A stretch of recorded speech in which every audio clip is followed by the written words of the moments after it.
भगवान करे कोई नैरेटिव के चक्कर में न फंस जाए। इस चक्कर में कोई फंस गया तो निकलना बड़ा मुश्किल है। मैं अपना उदाहरण नहीं दे रहा हूं।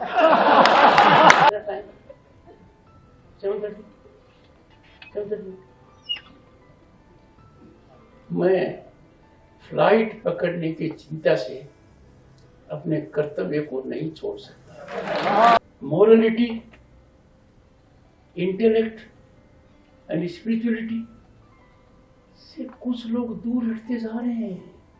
ये है पूर्व उपराष्ट्रपति जगदीप धनखड़, जो उपराष्ट्रपति पद से इस्तीफा देने के 4 महीने बाद किसी सार्वजनिक कार्यक्रम को संबोधित करते दिखे हैं।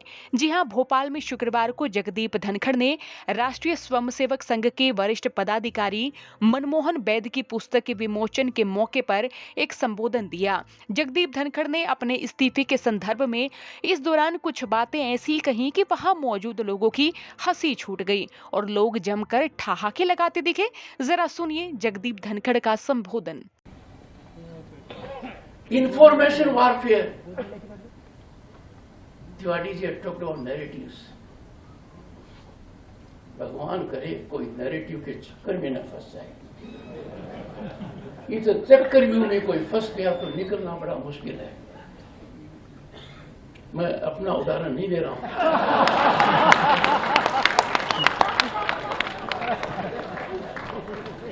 इसी के साथ चैलेंज देखिए, disruptive technology on source, changing day by day in gravity, artificial intelligence, internet of things, blockchain, machine learning, and then there is civilizational contestation.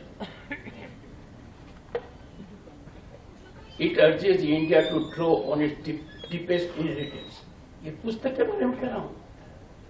In challenges के बीच में ये पुस्तक हमें एक सीख देती है। Faced with these grim challenges, creating a very difficult environment, there is reprieve, there is light, beacon of hope, North Star, or let's say lighthouse. And that is, we must fall back on our deepest inheritance.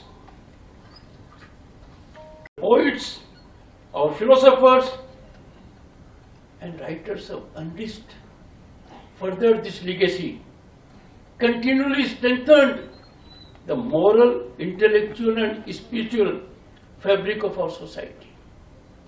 आज ऐसा जमाना आ गया, morality, intellect and spirituality से कुछ लोग दूर हटते जा रहे हैं।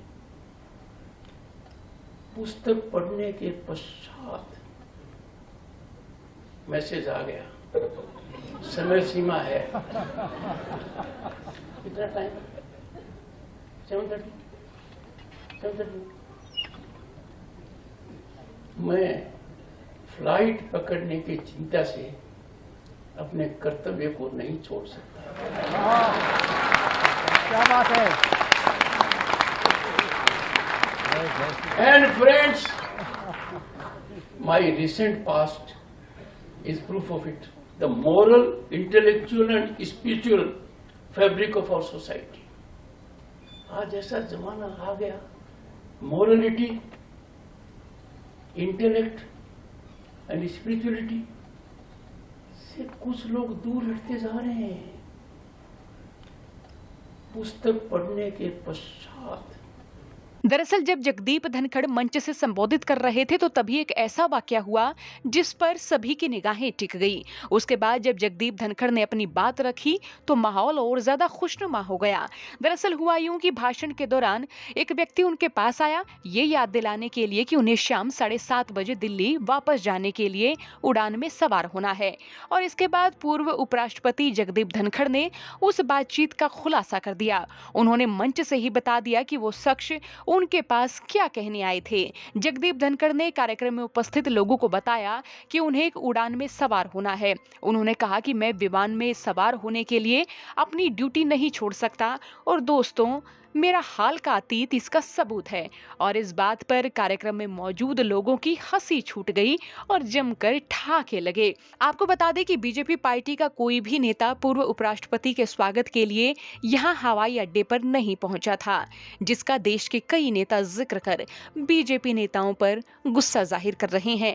बहरहाल धनखड़ साहब ने क्या कहा, आपका इसको लेकर क्या सोचना, कमेंट बॉक्स में राय लिखें। ब्यूरो रिपोर्ट, हरियाणा तक।